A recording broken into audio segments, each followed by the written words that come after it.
questions were about this paragraph. So you wake up one morning feeling slightly under the weather. Close family member suggests you take some of this herb called, I can't even pronounce it. People do this? Yeah, it's like a herbal. Yeah. Never had echinacea. Herb commonly used to treat cold. And then design an experiment to test whether this herb works and see if it's true. Do you think if taken at the beginning of a cold, echinacea will reduce symptoms? Professor? So the first one, that statement. Do you speak Spanish? Is that like arnica? I speak Spanish, but I don't even know what that was. So echinacea is really it's to boost your immunity. Like vitamin C kind of ish? Like zinc? Kind of. It's not like if you take oregano really it works like antibiotic. If you already have an infection, echinacea is not gonna treat that bacterial crap. It's more the oregano oil that does that.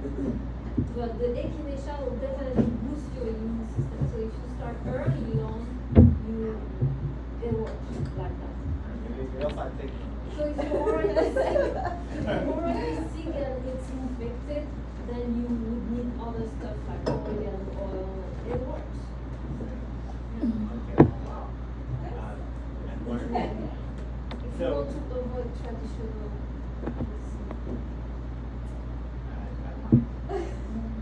so that statement itself is called the hypothesis. You decide to test the effects of echinacea on people who are experiencing similar cold symptoms. Which of the following groups represents an appropriate control in your experiment? So A, B, or D. The answer for that one, B. Do this a little bit. It has to be A or D. So the answer here would be D. D. It's 100 sick people given the tablet. Dude, I was there for like 30 minutes. I was stuck on that one for a So while. they're healthy, like, yeah, it is D. You said 100 people. It's already in the bush. Oh, I thought we're on 3. And I then didn't hear two. one. I didn't hear one. Wait, what was number 1? B, right? And then number 2, I'm not following. D, like David. Okay. Yeah, so which of the following groups are experiment? Yeah, if you're testing the effects of the drug on sick people, then you test a placebo on sick people. So how would you know that the drug works? Well, you see the effects of the drug on sick people, and then you see if you don't give them anything, see if it works. Does that work? It's kind of hinted on number 2. It's kind of hinted on number 3. It's hinted on number 3 too. Yes, that's right. That means that a lot of you guys got 3 wrong. So if you guys give 100 sick people tablets similar to echinacea, but with no herb, that's a placebo, right? And do not tell them whether they are receiving the placebo or the echinacea tablet, what kind of control would this be?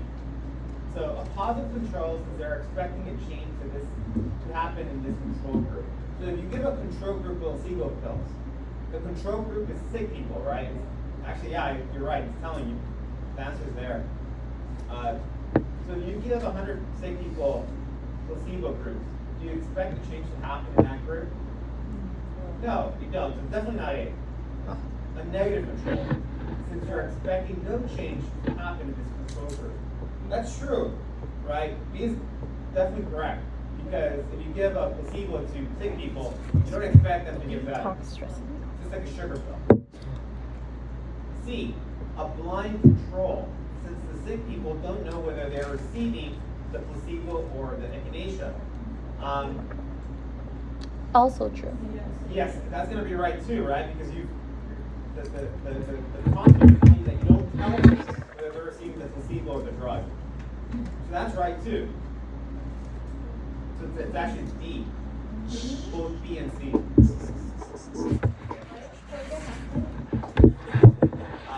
Likely no. What is the talking? Likely. like right That's now. a C. Where'd you go? James Brown. Okay, how about for 4? Does it sound right? I'm a listener. So you conduct an experiment to gather data to present it in figure loading. Sweet. I'm a upper, so they better level up. I think it's the best. 4.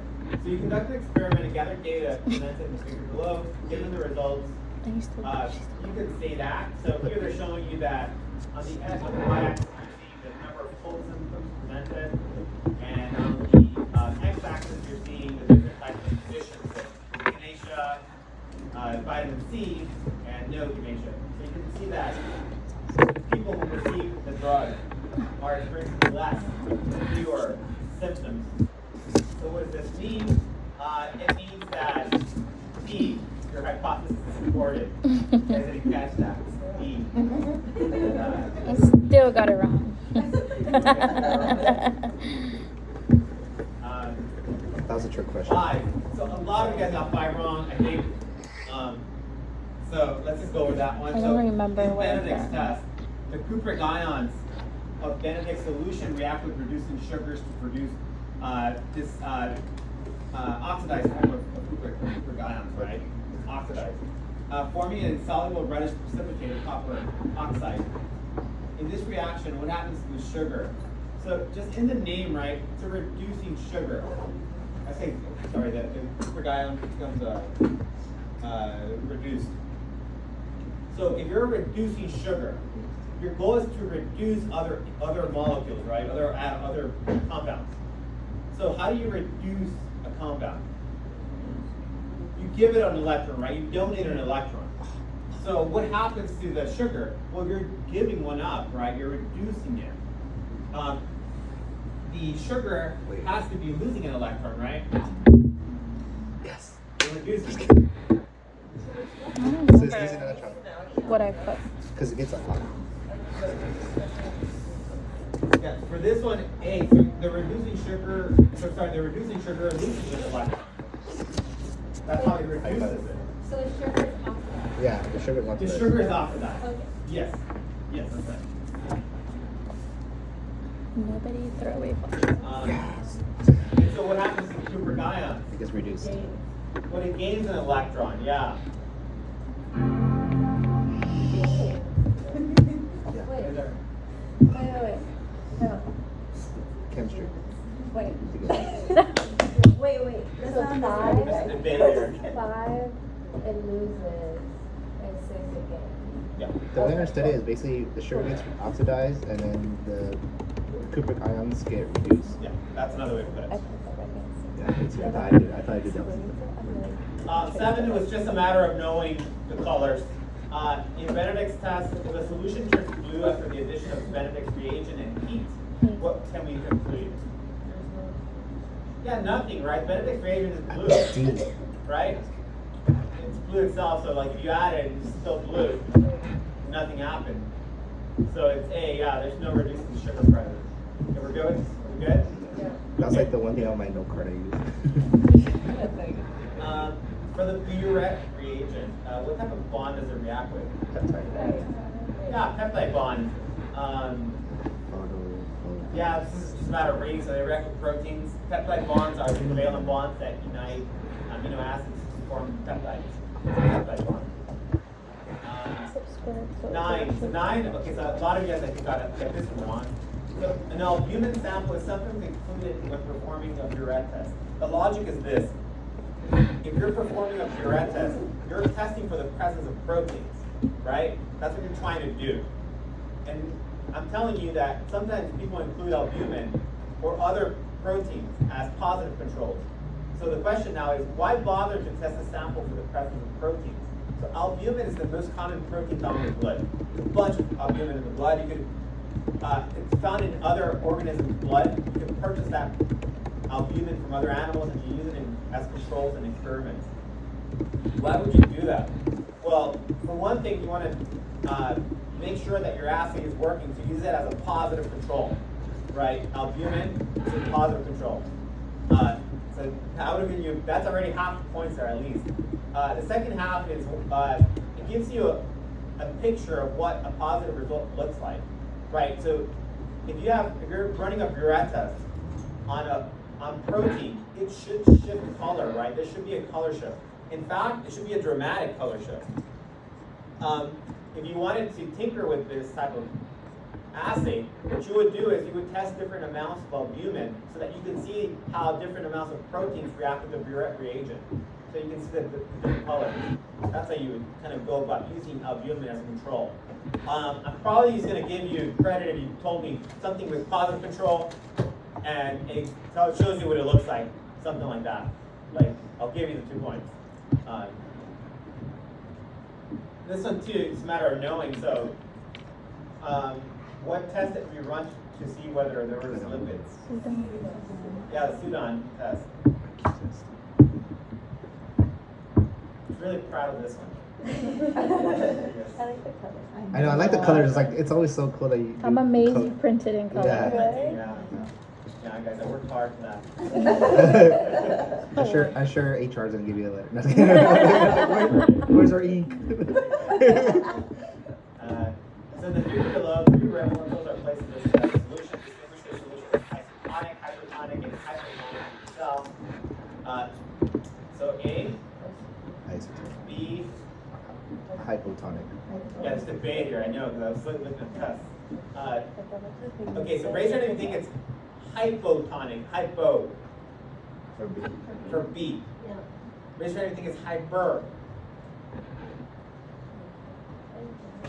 Although Well, it's not hypotonic, right? I So think water's I rushing wrote it in, opposite way. right? There's more water outside of the cell. So water, because it's going through that semi-permeable cell membrane, it's gonna go in.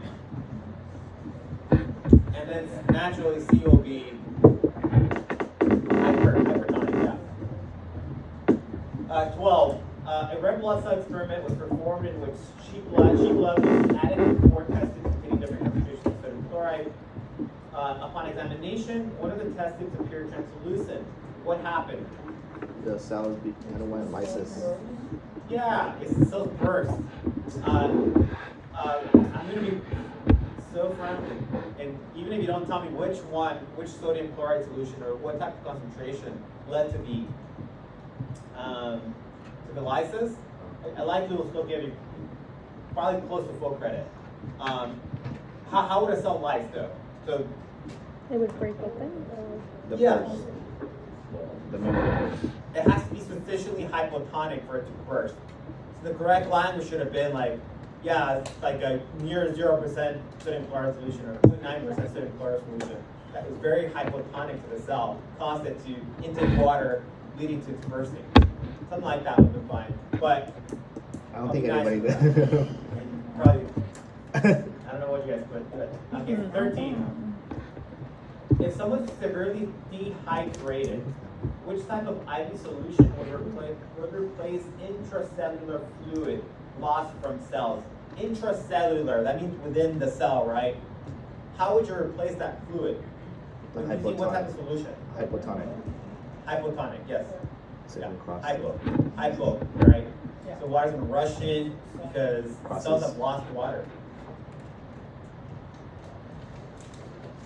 You guys become nurses and like, what do you think about this problem? Give us some isotonic. Make it more dehydrated. In the knee-jerk reflex, where does integration occur? In the CNS, so like that should be a clue. Where does it occur? CNS. So raise your hand if you think it's in the brain. How about the muscle? The knee? I hope no one took the knee. Spinal cord. I was expecting the next one. Spinal cord, right? Yeah.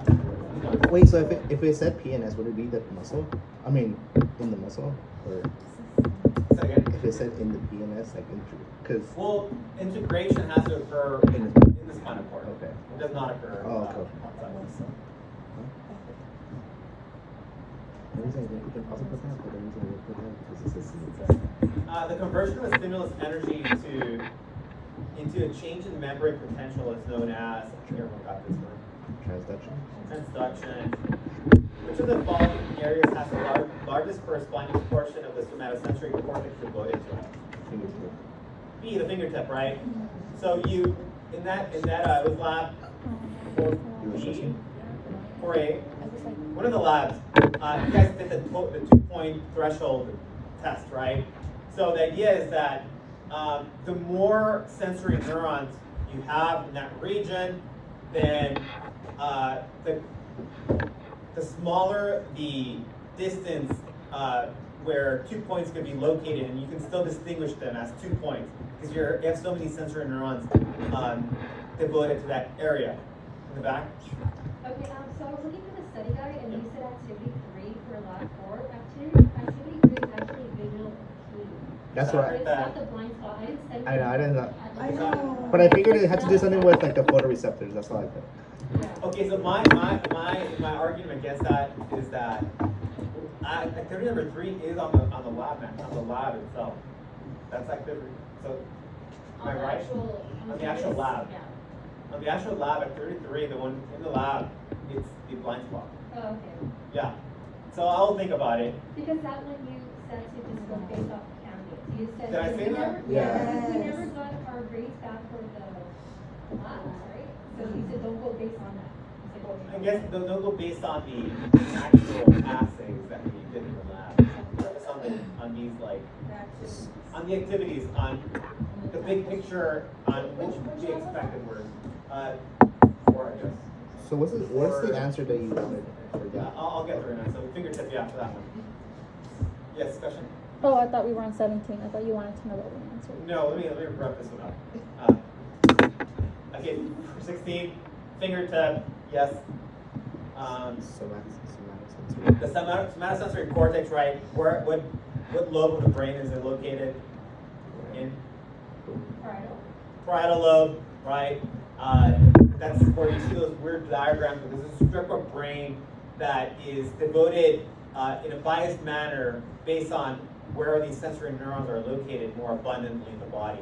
So you find that the cortex is that strip of cortex is more heavily devoted to like innervating your lips, your fingertips, but not so much like your back or your thighs or something like that, where you don't really need a high density of sensory neurons.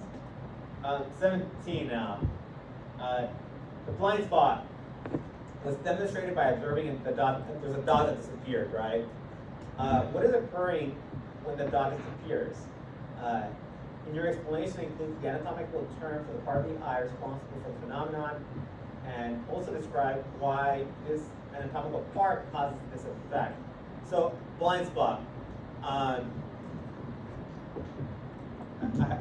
kind of hope someone like said, "Oh, it's the region next to your car that you can't see your it's not it. So the blind spot is caused by which structure? It's the optic disc. That's what I was looking for. And what is the optic disc? Oh, that's what the nerve hits. Dang it. Yeah, it's where the optic nerve begins. So there's a nerve there. There aren't any photoreceptors present. If we put that, do we get half credit? If you put what? Photoreceptors. Black photoreceptors? Black? Yeah. That's probably, yeah, you definitely get at least half. Okay. Yeah, so if you put lack of photoreceptors in that region, yeah, that's true. You're just not giving the term, right? So I'll probably. What was the correct term? Optic disc. I put there was a lack of photoreceptors in the optics. That's fine, yeah. That'd be cool.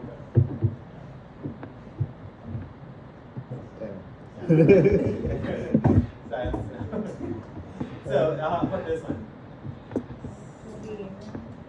Energy myogram. B. Where this kind of funny. Yeah, you guys laugh? The IQ test? Yeah. Yeah. You almost got me there. Oh, come on. You guys chuckle a little bit when you're reading. Like, that's funny. You almost got me. Look at him being funny.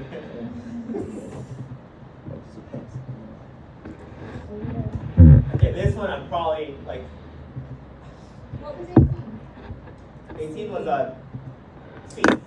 Electromyogram. He's just me. You have a heart attack? It's an electromyogram. Let's see the pinch was. Not an energy myogram. So what is it detecting? So I think some of you guys just verbatim just put whatever you thought from Canvas. That's fine. So I'll accept that. But if you put it in your own words, something like the electrical activity produced by the action potentials within muscle fibers, something like that. I'll give you credit for that.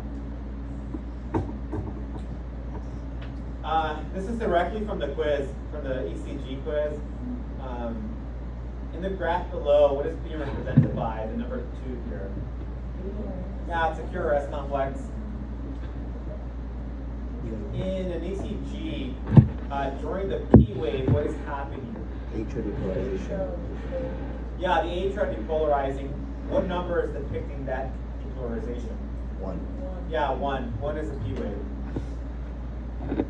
Body mass index is an estimate of overall obesity levels. BMI uses mathematical equation. A mathematical equation based on which 2 factors? Yeah, so D. Normal range for the resting heart rate for an adult is C. C. Sphygmomanometer measures what? Yeah. And then this is another one that probably gonna get different responses. So what is the Harvard step test? Cardiovascular fitness test. Yeah. You go for it? Yeah, cardiovascular test, cardiovascular fitness test. If it's right out, will I include that and also how fast the person can recover? That's how you get full credit. Okay. Yeah, if you do not include that, you're not gonna get full credit. But I will give you partial credit.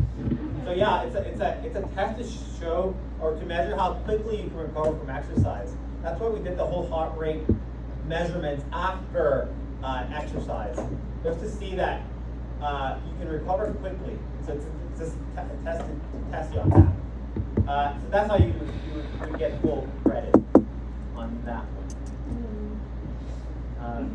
If you want to know your full grade, just wait until the end of the class, or wait until I'm done. I'm going to continue grading.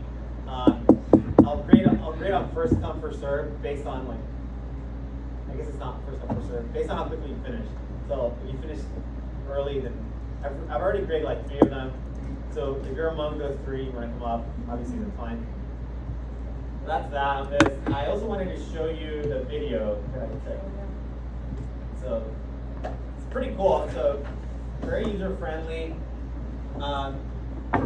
So cells, they're kept in a liquid nitrogen tank. They've been kept there for